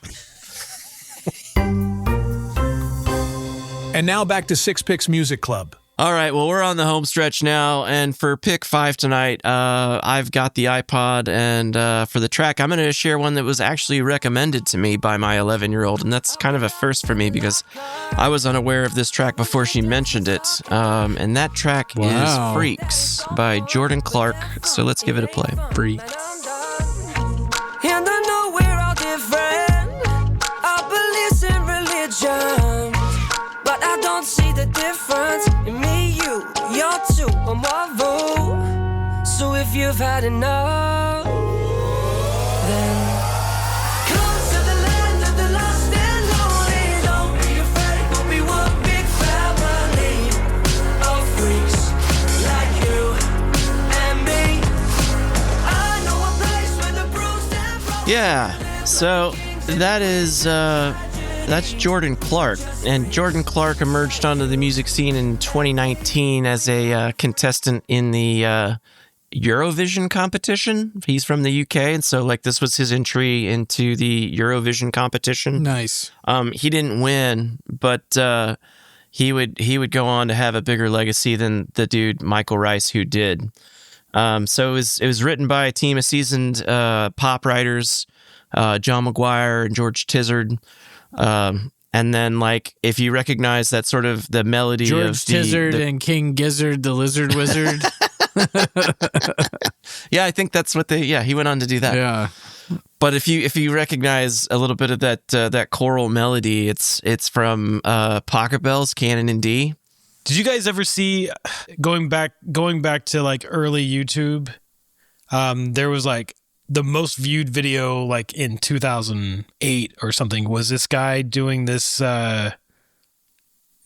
like, he's like, man, every like the Pocket Bells Canon in D is in like every single song you could think of, or like are so many of these popular songs, and he goes through this entire medley from Beatles to, I don't know, everyone just singing their songs. Fucking Green Day, dude. Yeah. Yeah, it's like Basket Case is in kind of, it's got a thing, like a melody to it.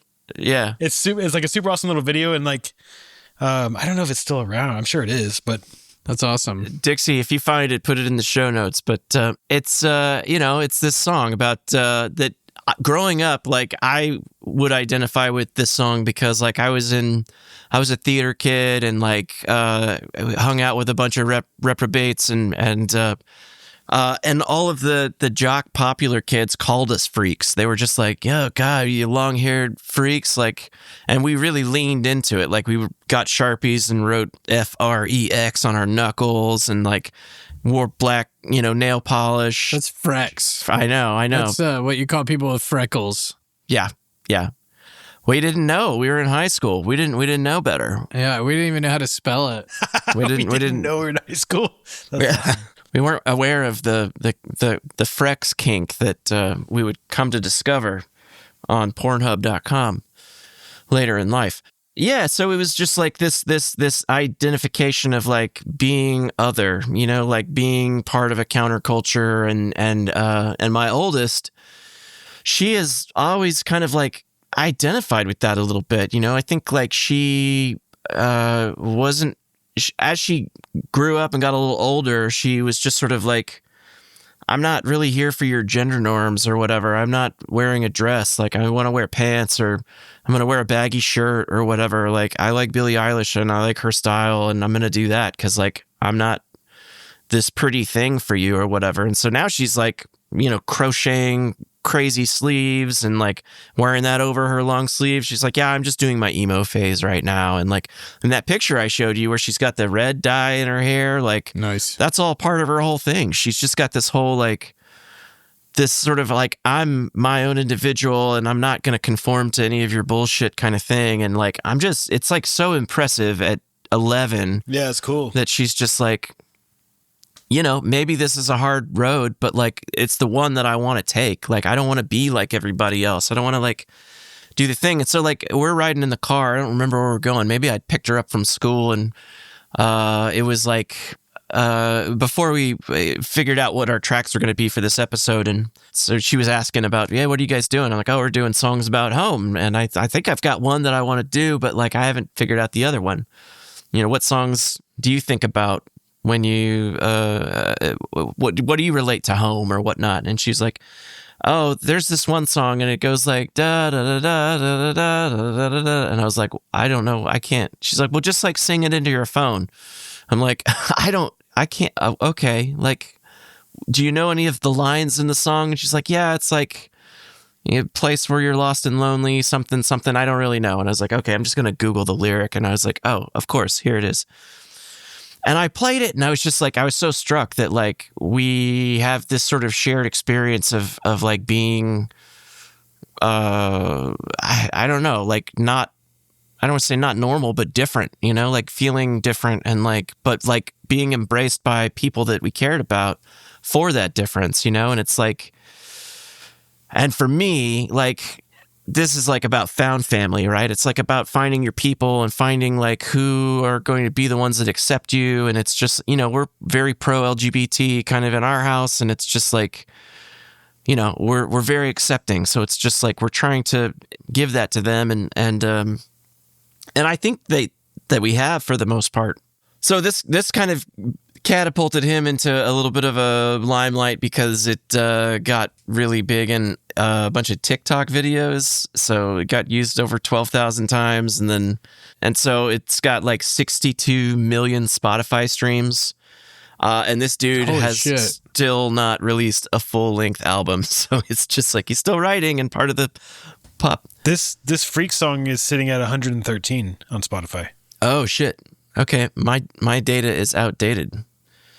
But no, so yeah, I think so for me how it connects to home is that home is what you make. You know, home is the people that you surround yourself with, and it's like, you know, how you align your values and your the things that are important to the community that you join, right? And maybe that's a little sort of like echo chambery because you like just surround yourself with like-minded individuals. But like, I don't know. I feel like there's something that is comfortable about that. I mean, but isn't that what a tribe is, right? Like-minded individuals, mostly?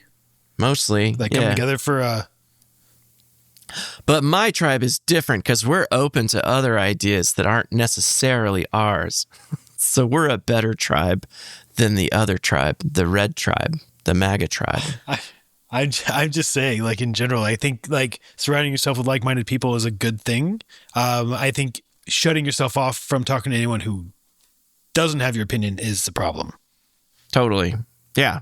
Oh man, we were at the beach last weekend and I totally talked to this guy who is on the other side of the aisle for like, I don't know, way too long because U.S. just bombed Iran, and he was like, "Yep, here we go. This is it. This is what, you know, they shouldn't be making nuclear bombs. They got what was coming to them. He told them." I was just like, bro, let me tell you a couple things. Let's talk about Gaza. Anyways, all right. Well, so that's my last song. That's pick 5, and that's going to bring us to the last pick, the 6th pick, the titular pick of 6 Picks Music Club. Jeffro, it's yours tonight. What is the tit pick tonight? Probably a real layup, but this one's, I think, also a one-hit wonder. I think we could consider this a one-hit wonder. Possibly. But here we've got Edward Sharpe and the Magnetic Zeros from the 2009 record Up From Below. This is Home. Boats and waterfalls, alleyways and payphone calls. I've been everywhere with you. That's true. Laughing till we think we're dying. Barefoot on the summer night. Never could be sweeter than with you. And in the streets you run free like it's only you and me. If you're something to see. Let me go home.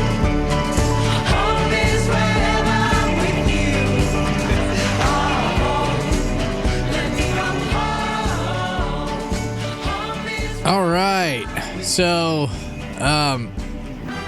something that people don't know about this band, about the song, is that it went through a number of different iterations. It was written by, the lead guy is Alex Ebert, and his name is not Edward Sharpe. Edward Sharpe is an alter ego based on a story that he wrote, and he's like, I don't know if Alex Ebert himself is kind of a scary hippie, you know, like kind of that like demented drug hippie brand, or that's just like kind of culty, It's like psychedelic folk rock. Yeah.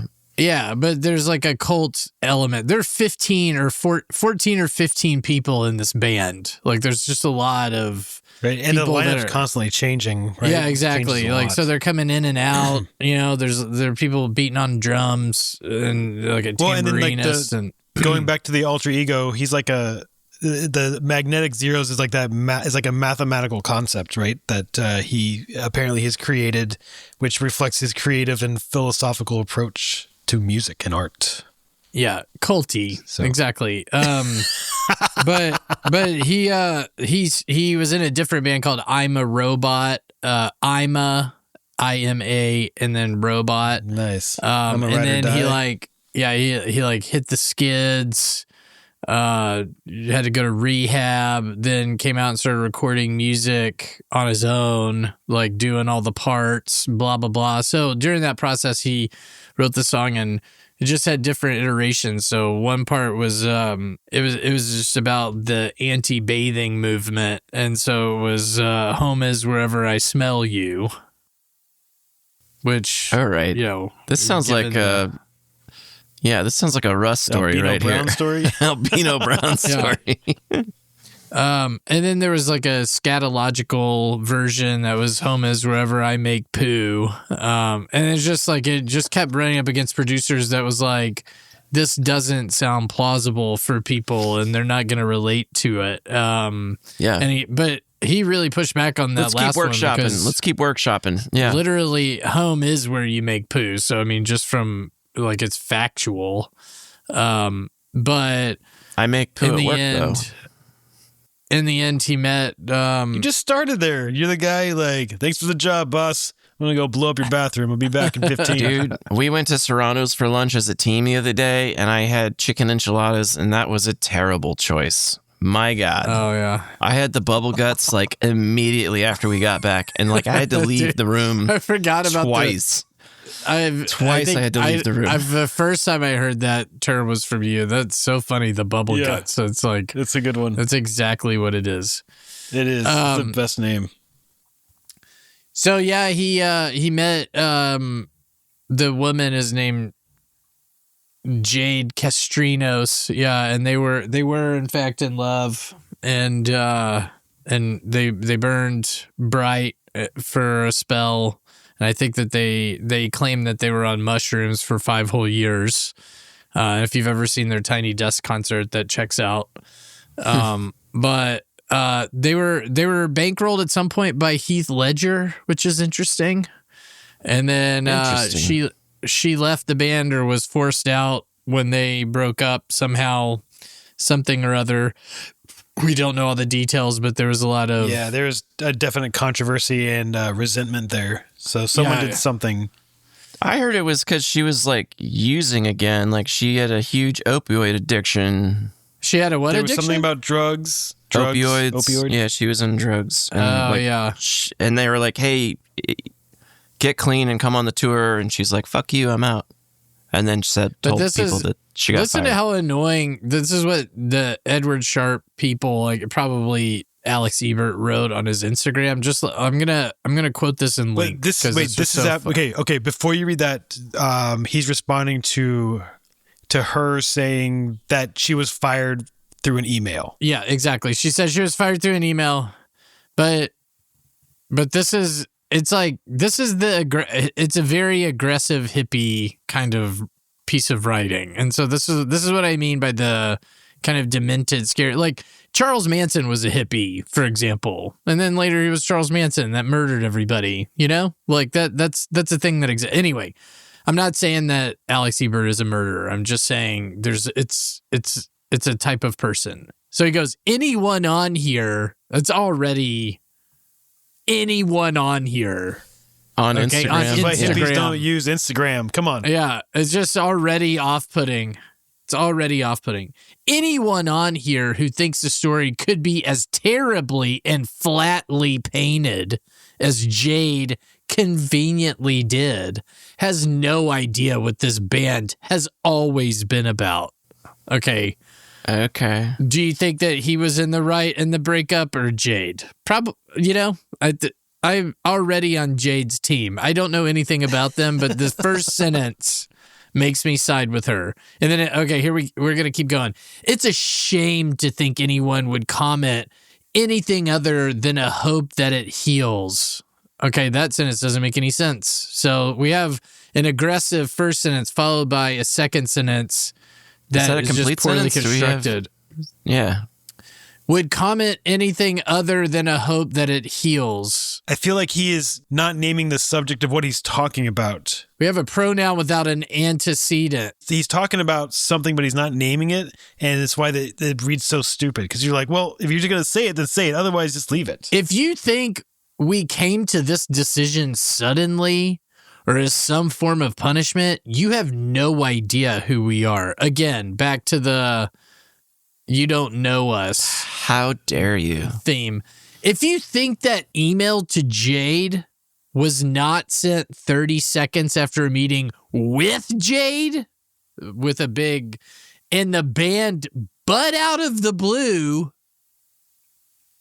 You have no idea who we are. Okay, we get it, dude. The same There's a theme here. Yeah. type of you don't know us. If you don't, and a lot of double negatives. If you don't think we spent years trying to heal this very issue as a group together, years trying to help correct this, love this until it was right, sometimes flailing and other times sailing, but always, you have no idea who we are again. So we return to that. A lot of dashes and commas in places that are completely unpredictable in that sentence. That's I tried to do justice to the actual phrasing of it. I wasn't Christopher Walken doing that. It was just that's the way it was written. I was gonna say, yeah, I thought this like Yet, this is fine. This is the final bit. Yet, if you do not know that sometimes people must be unwilling,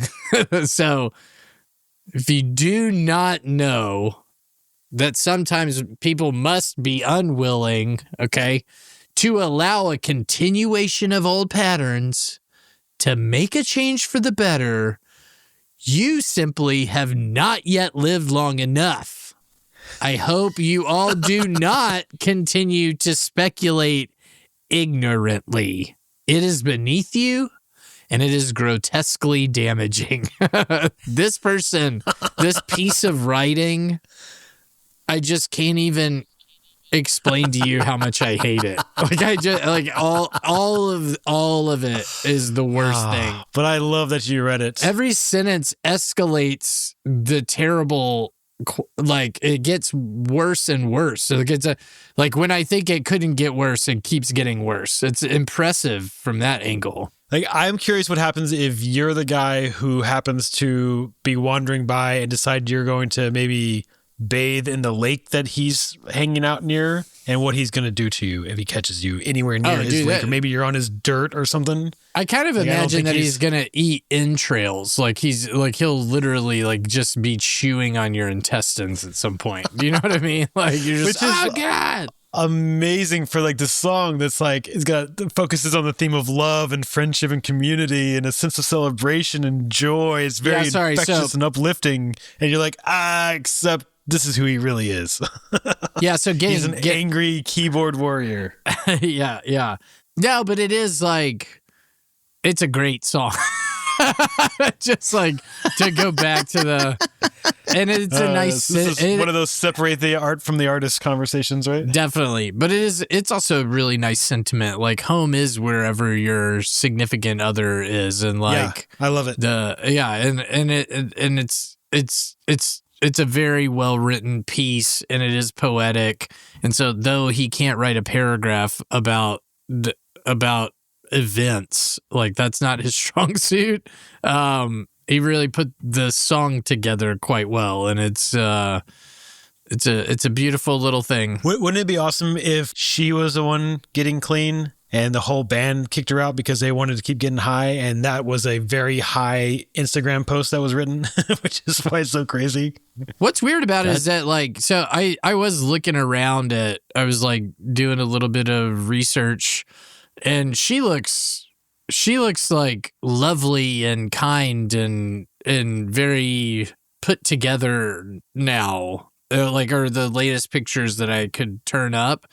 But when she was with the band and they were like doing their Tiny Desk concert, she looked like she was absolutely on the moon, like drugged out of her fucking gourd, you know, with like shaved head and just kind of like flailing around, but singing with that beautiful voice. Like she's got an excellent voice, but now she just looks like an actress or something. You know what I mean? Like she looks nice.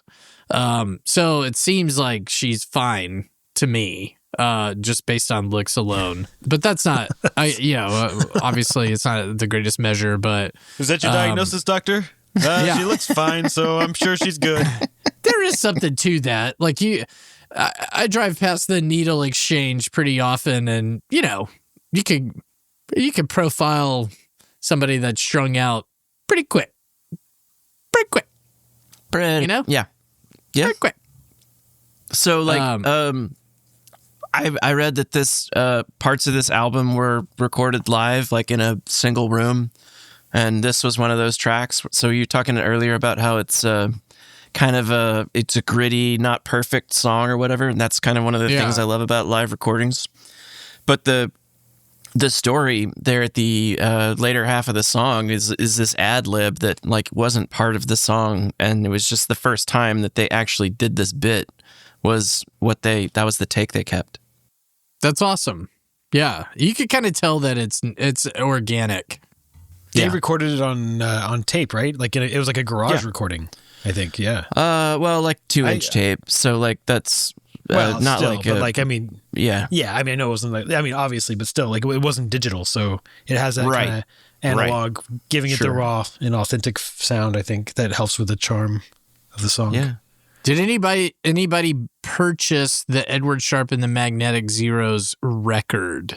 I feel like it's one that I would have done, but I don't know that I had.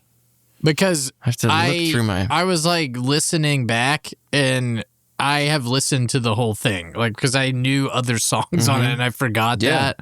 So I know that I was spinning the whole album at some point. But it surprised me that I was like, I was like, oh yeah, dude, I did listen to that record like the whole way through. But yeah, this was a real, they really struck gold with this song. And it has been used a lot commercially, and it came out at a time when I was like a little lonely in grad school, but it just started dating my now wife, and so it felt like a love song. I don't think she likes the song that much, but it felt like, to me, it was like, yeah, home is wherever I'm with you. That's good. I dig it. Yeah, dude. So I guess that circles back that Russ, because earlier you were dogging me for allegedly saying, and we can run the tape back. Even when I was married without kids, like being gone for a long time, of course I would miss her, but it wasn't like... Not that much. It wasn't like, dude, I need to get back, you know? Listener, you decide. I think before we had kids, home is wherever I was with my wife or girlfriend, when she was my girlfriend or fiance or whatever. We lived in different apartments and we bounced around. It didn't really fucking matter where we lived or what stuff we had. Oh yeah, I don't think it's the place. Like the place doesn't really matter as much. I mean, I like having a place, but yeah, now the place with kids, the place does matter. Was the point that I was making, you know? Okay. So that was in some ways, very different point. We'll come back to that'll be good. We get to start. You get to have a whole arc in this episode. Yeah, I'm circling back. It's a callback. Now, I did read that after his Instagram post, he decided to change the name of the band to Edward Sharpe and the Magnetic Zeros. So. Yeah. Let's make it about a really fucked up faced dog. I thought it was called Edward Sharpe and the Magnetic Rose.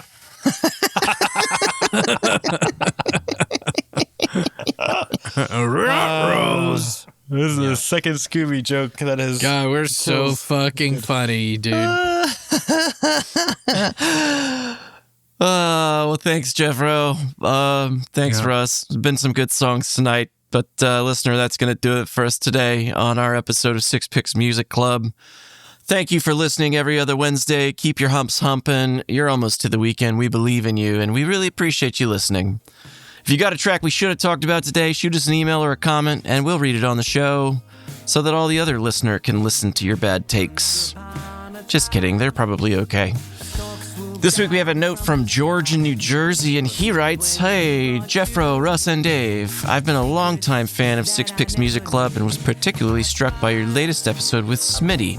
The rich emotional layers you explored through artists like Leonard Cohen and Nick Cave resonated deeply with me. Hearing your thoughts on darkness and music inspired me to reach out. As someone navigating similar themes of love, loss, and optimistic despair through my own music, I'd love to discuss my perspective with you on the show. Warm regards, the Agency. Thank you, George Agency, for being part of the Camel Crew.